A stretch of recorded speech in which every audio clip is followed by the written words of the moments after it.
Hey, welcome to Holistically Hope with Rachel Pontillo. I am your host, Rachel Pontillo, and today I bring you part two of my interview with Andrea Ellsworth of Andrea Ashley Co. Last week we talked a lot about self-image and custom skincare and using skincare as self-care to help someone improve self-image and self-confidence. And a part of the way Andrea and I both recommend doing that is to utilize aromatherapy.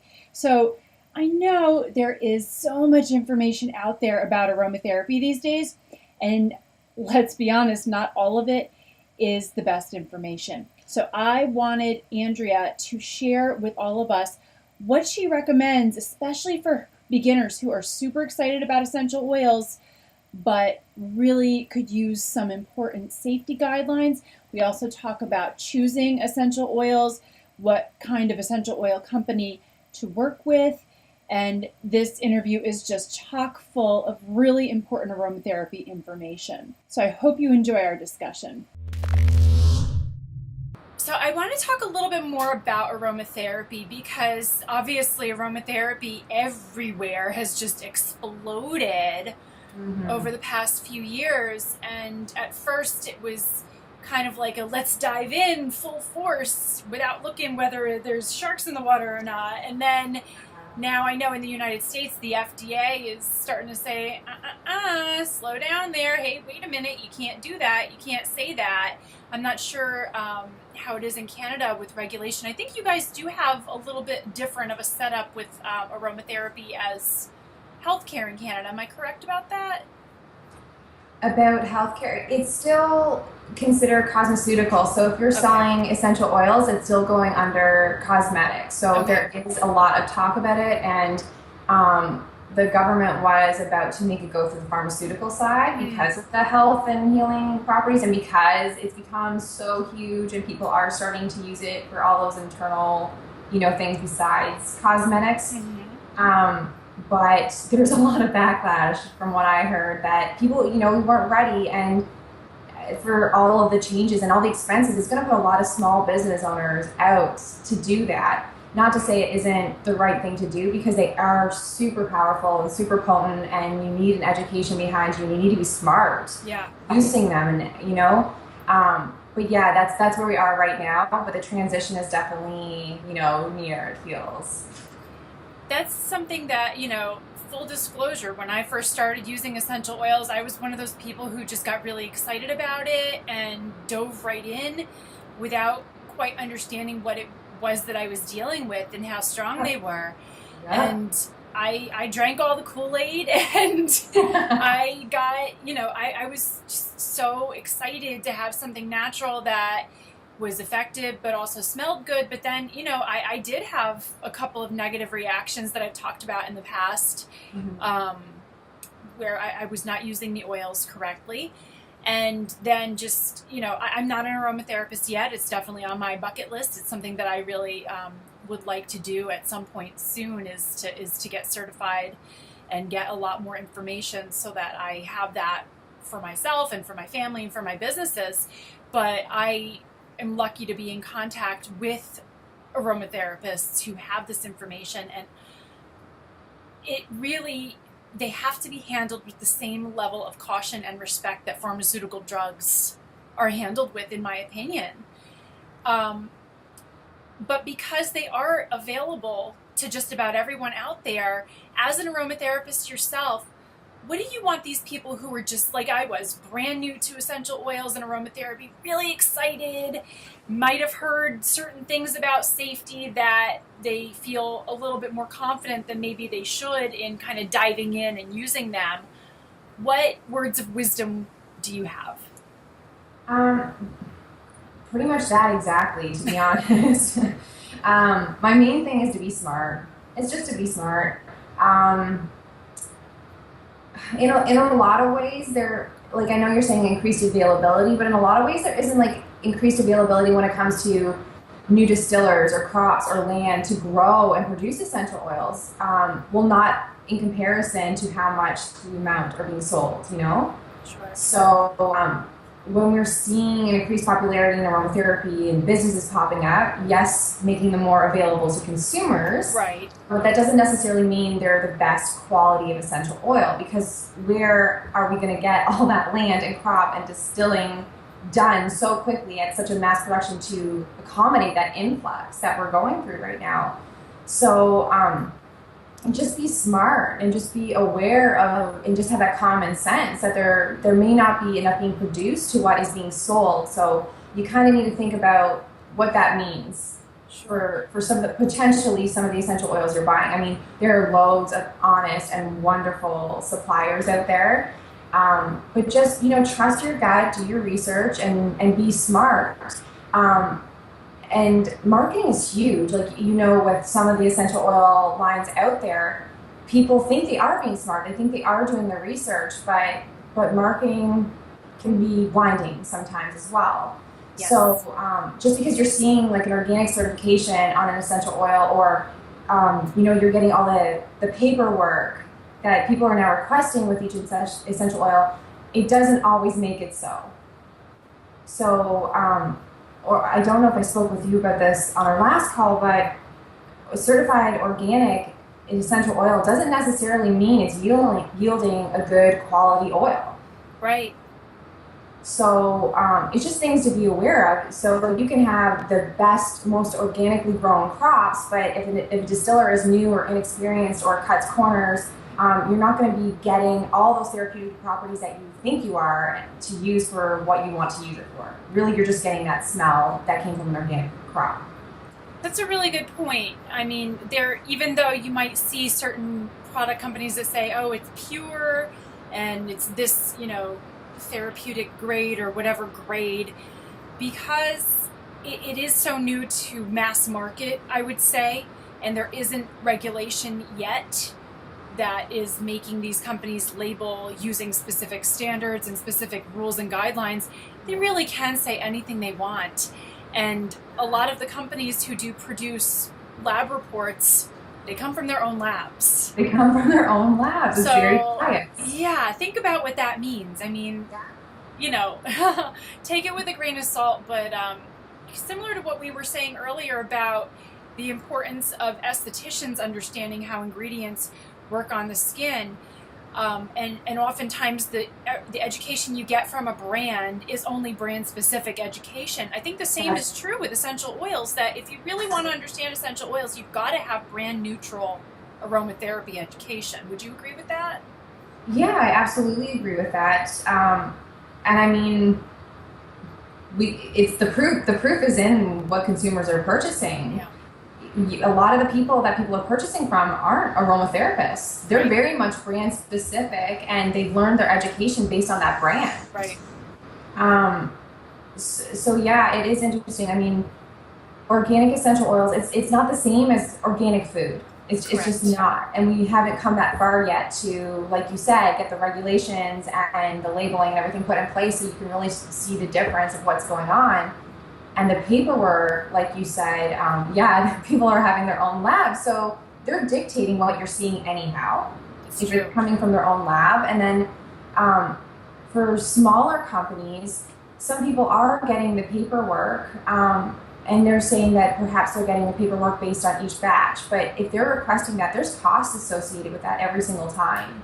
Absolutely. It really, when you're talking about small distillers, small businesses, it really is similar to how a small family farm might grow their crops and, raise their animals traditionally without the use of commercial pesticides and GMOs and all of that.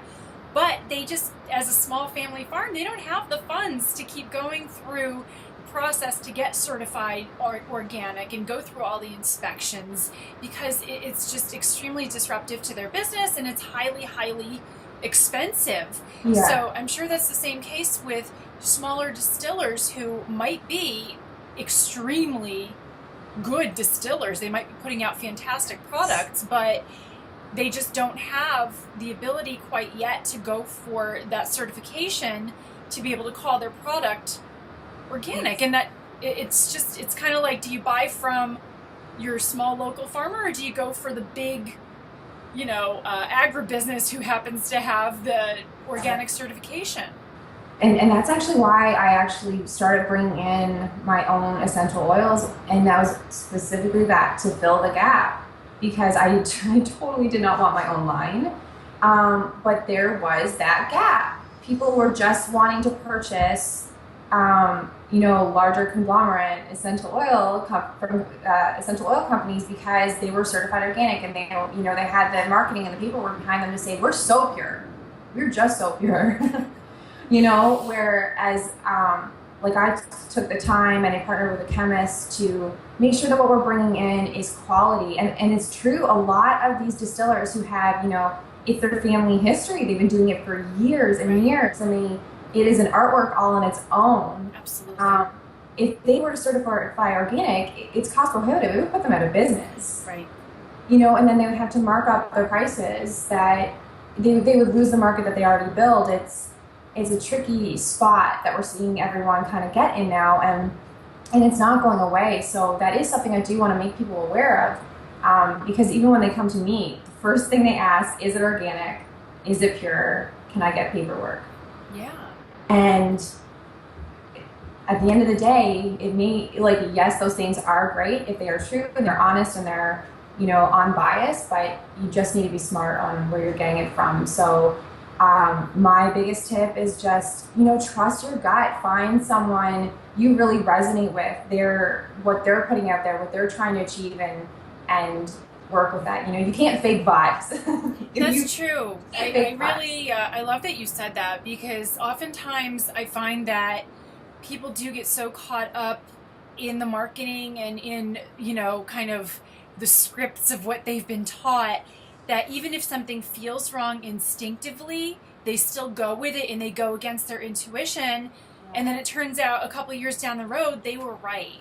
So wouldn't they? Why wouldn't they? They're a consumer. They think they're being educated by experts or, the people in the industry. So why wouldn't we? It's the same as me going to the grocery store and choosing to buy organic, because I'm trusting the people who produce it and who make it and who did that certification. Yeah. So, it's almost a little bit shame on people in the industry. It's not fair to put out something that isn't honorable and truthful and isn't in the consumer's best interest, when you know better.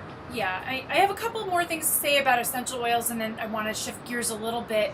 Yeah. But first, I do want to say, even though, people come asking, is it organic, is it pure, and can I get papers? I think that's actually progress, that people are asking those questions, because it does indicate a shift to a more informed consumer in the green beauty and the natural health movements. So that is progress there, even though it might create roadblocks for those people in getting accurate information in some cases.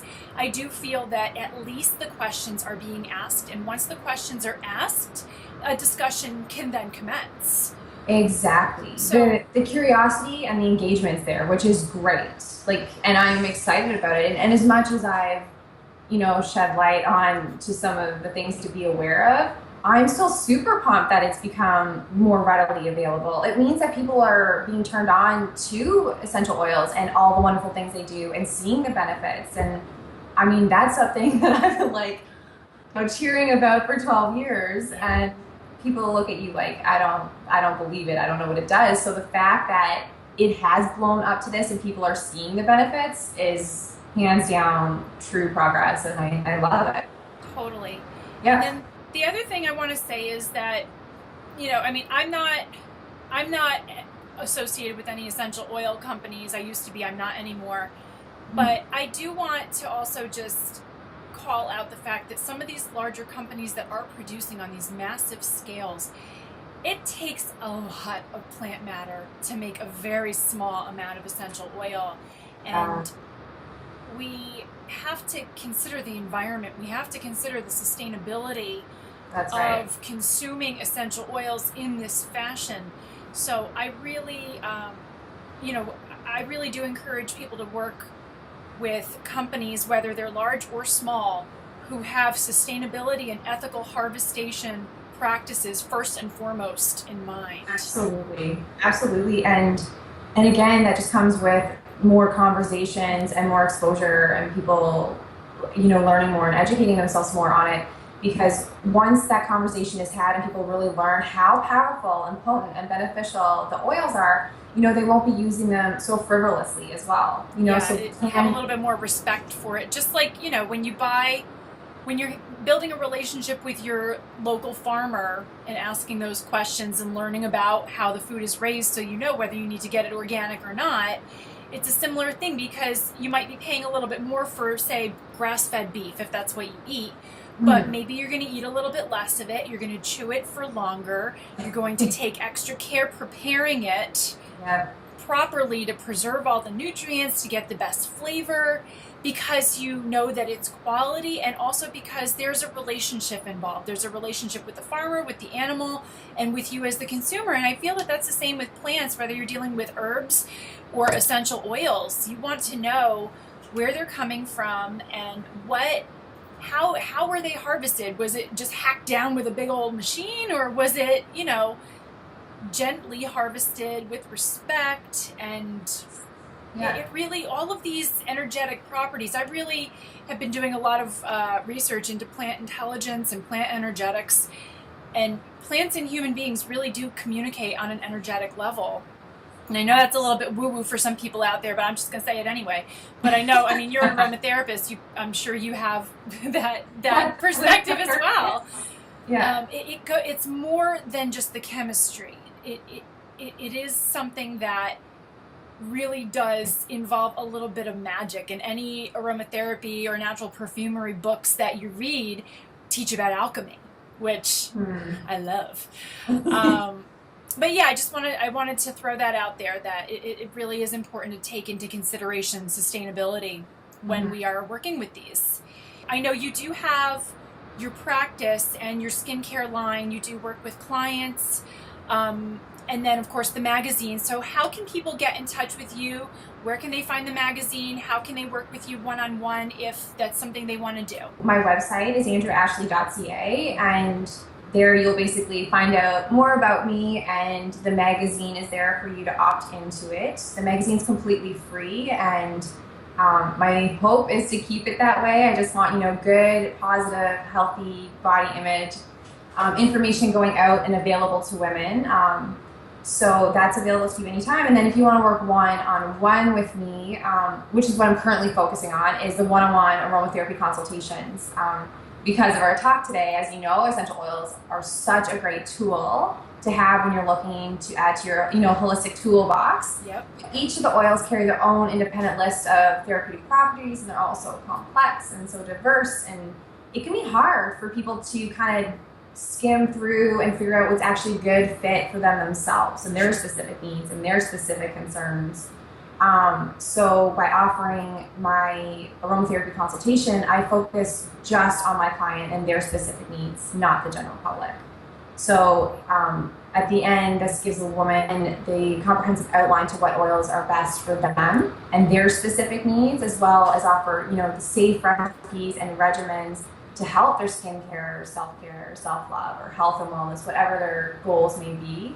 And I offer them all online. So great. So you can be anywhere to work with you. Anywhere to work with you. And it's amazing connecting with women all over the world since I've started doing this. You just see how truly alike we are. And our concerns at the core level are all very similar and connected. So I've noticed that too, and it really is a beautiful thing when you are able to reach so many women from different cultures and different backgrounds and notice so many commonalities. And it does just show how connected we truly are, and we have to just focus on that connection. That's right. Yeah. Well, Andrea, it was such a pleasure to have you. Thank you for connecting with us and for sharing all this really powerful information about the importance of self-image, body image, self-confidence, as well as what we talked about with customized skincare approach and aromatherapy, good sense. So I hope you enjoyed being with us, and thank you so much. I did. It was awesome being with you. So thank you for inviting me out. A huge thank you again to Andrea Ellsworth for all of this fantastic information, and thank you also, of course, to you for watching and listening. If you like this interview, please be sure to like it, subscribe to my YouTube channel and my iTunes channel, and of course, share it with your friends. If you would like more information from Andrea Ellsworth, whether you want to work with her one-on-one or enjoy her free magazine, Andrea Ashley, head on over to www.andreaashley.ca. And of course, be sure to come on over to my website at www.holisticallyhaute.com and leave me a comment. Let me know what you thought about this interview. I'll be back soon with more for you. In the meantime, I wish you a beautiful day.